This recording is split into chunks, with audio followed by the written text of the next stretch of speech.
Man can experience real and lasting happiness only when he realizes the true nature of his life. Because of his ignorance, he, with immortal spirit, identifies himself with his perishable body.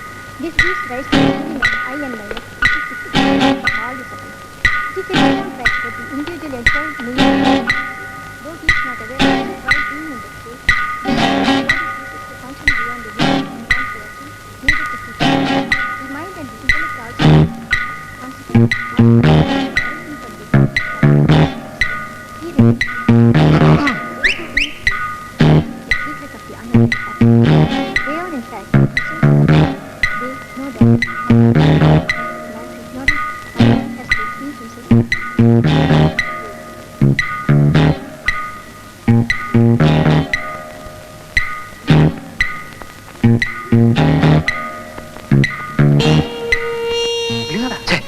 മിണ്ടല്ലേ അവളത് ഇങ്ങോട്ട് തന്നെ നോക്കുന്നുണ്ട്.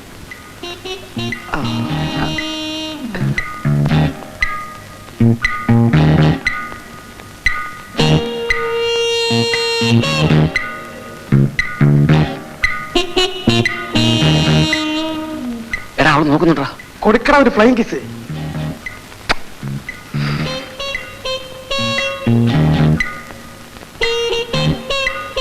എടാ തിരിച്ചു കിട്ടിയടാ. നീ പ്ലാനിൽ അവളെ ഇങ്ങോട്ട് വിളിക്ക്. വരാൻ പറ്റില്ലെന്ന്. പറ്റില്ലേ? ഇവിടെ ആരുമില്ലെന്ന് പറയാ. അവിടെ അമ്മക്കാളി വീട്ടിലുണ്ടത്രേ. നാളെ വരാൻ പറ്റുമെന്ന് ചോദിച്ചേ.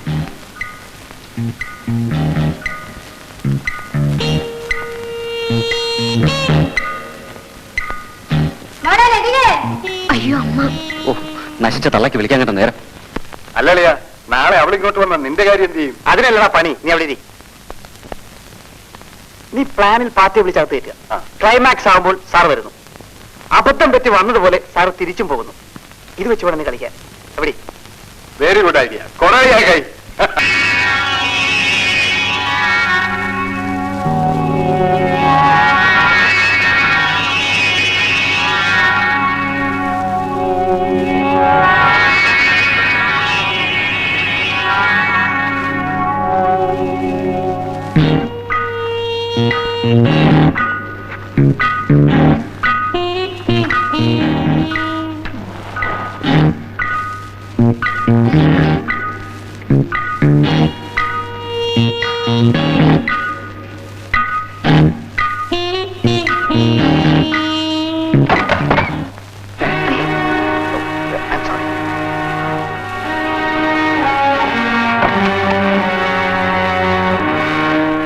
കുഴപ്പമായല്ലോ. അവൻ നീ എല്ലാവരോടും പറഞ്ഞു നടക്കും. നീ ഇപ്പൊ എന്ത് ചെയ്യാനാ? എന്റെ വീട്ടിൽ അറിയുന്നു പോട്ടെ, പക്ഷെ അവൻ എല്ലാവരോടും പറഞ്ഞു നടക്കും. ഇനി ഒരൊറ്റ വഴിയുള്ളൂ, അവനെ കൂടി ഇങ്ങോട്ട് പറഞ്ഞു വിടാം. ഇപ്പൊ അവൻ മാത്രമേ അറിയുള്ളൂ, അല്ലെങ്കിൽ ലോകം മുഴുവനും അറിയും. എന്ത് പറയുന്നു? ഒന്നും പേടിക്കാൻ, അവൻ എന്റെ സ്വന്തം ആളാണ്.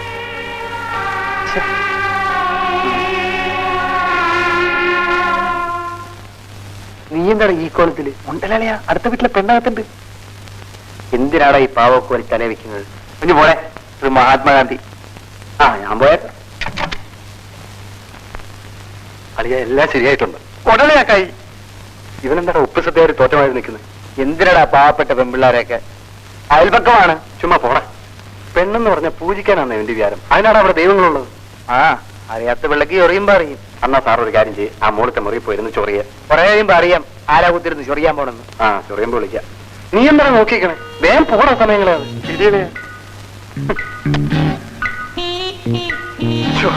ഒരു മൊത്തം റിലാക്സേഷൻ.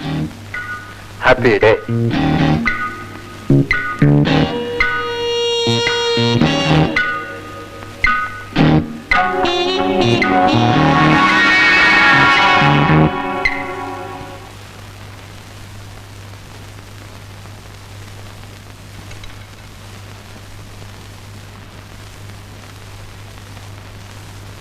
ചേട്ടാ, ഞാനൊരു കാര്യം പറയാൻ മറന്നുപോയി.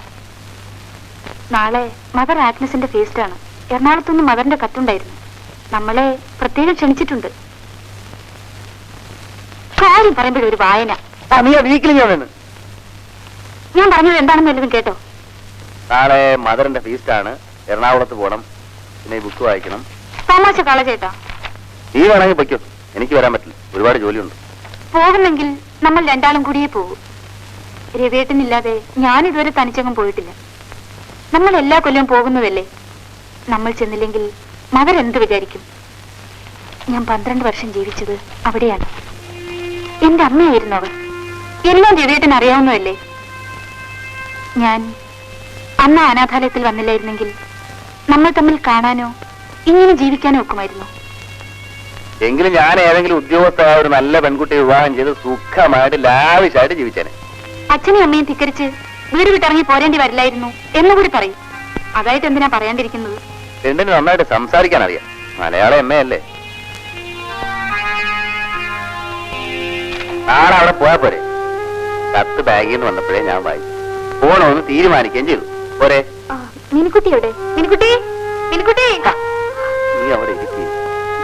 മോനെ അടുത്ത മുറി ഞങ്ങൾ കിടത്തിയാൽ മതി, അല്ലെങ്കിൽ നമ്മുടെ കാര്യങ്ങളൊക്കെ കുഴയും. അവൾ തനിച്ചു കിടക്കില്ല. ഈ കുട്ടികളെ അടുത്ത് കിടത്തിയുള്ള ക്രിയകളുണ്ടല്ലോ, അത് അപകടമാണ്. അറിവിന്റെ വെളിച്ചത്താൽ അകമെങ്ങും വിറയ്ക്കുവാൻ ജഗൽപിതാവേ കൂക്കുന്നു ജന്മമോക്ഷപ്രദായക.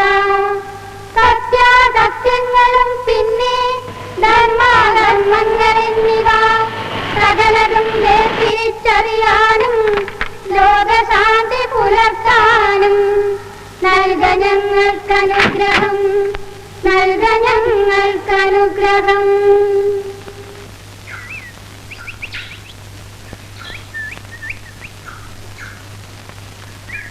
ഇത്രയും സമയം കാണാതിരുന്നുകൊണ്ട് നിങ്ങൾ ഇനി വരില്ലെന്ന് കരുതി. ട്രെയിൻ ലേറ്റ് ആയിരുന്നു. ഫീസ് ബാങ്കിൽ തന്നെയല്ലേ? അതെ. മോള് നന്നായി പഠിക്കുന്നുണ്ടല്ലോ. അവള് പഠിക്കാനൊരല്പം മോശമാണ്. മോളെ അമ്മയെ പോലെ പഠിച്ചു മിടുക്കിയാവണം കേട്ടോ. വരൂ.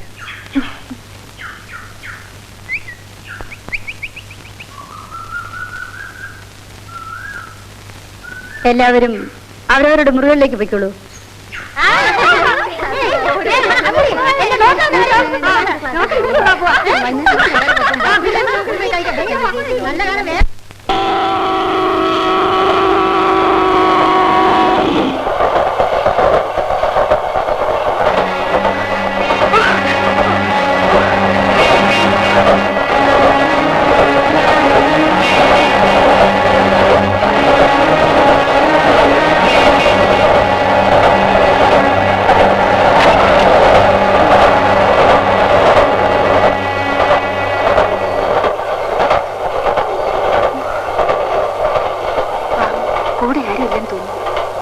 നീയാണെങ്കിൽ രാത്രി ഇങ്ങനെ ഇറങ്ങി നടക്കും. അയ്യോ, ഇപ്പോഴത്തെ പെൺകുട്ടികളെ സമ്മതിക്കണം.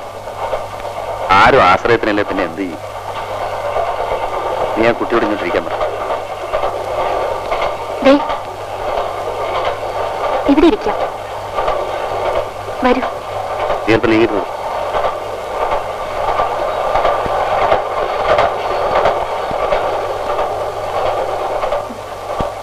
എങ്ങോട്ടാണ്? തിരുവനന്തപുരത്ത്. ഞങ്ങളും അതെ. എന്താ പേര്? രാധ. റിസർവേഷൻ ഉണ്ടല്ലേ? ഇല്ല. അയ്യോ, ഇത് റിസർവേഷൻ കമ്പാർട്ട്മെന്റാണല്ലോ. എന്റെ കയ്യിൽ ടിക്കറ്റ് പോലും ഇല്ല. സാരമില്ല, നമുക്ക് 3 ബർത്തുണ്ടല്ലോ. ലോവർ ബർത്തിൽ ആ കുട്ടി കിടന്നോട്ടെ, ഞാൻ മുകളിൽ കിടക്കാം. TTR വരുമ്പോ നമുക്ക് ടിക്കറ്റ് എടുക്കാം.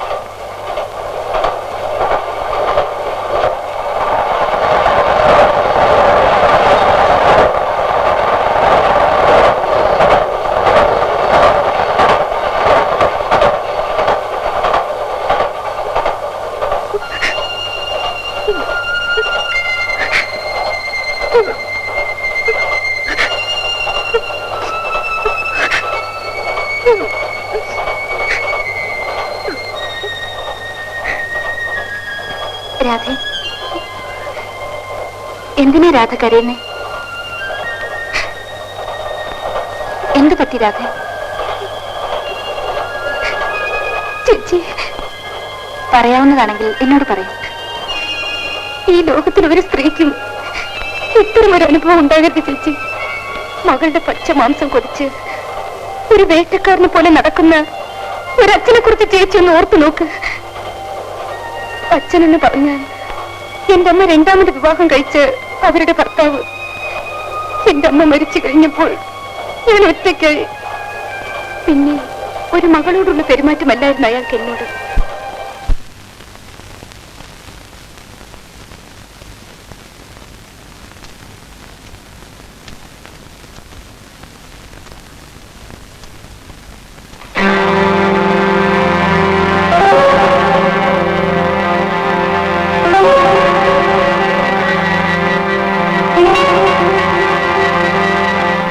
എന്താടി ഇത്ര രജിസ്റ്റർ വായിക്കുന്നത്? പല പ്രേമകഥകളുമായിരിക്കും അല്ലേ? നീ എന്താടി പന്തം കണ്ട പരിചയ പോലെ നോക്കുന്നത്? ഇങ്ങോട്ട് വാടി.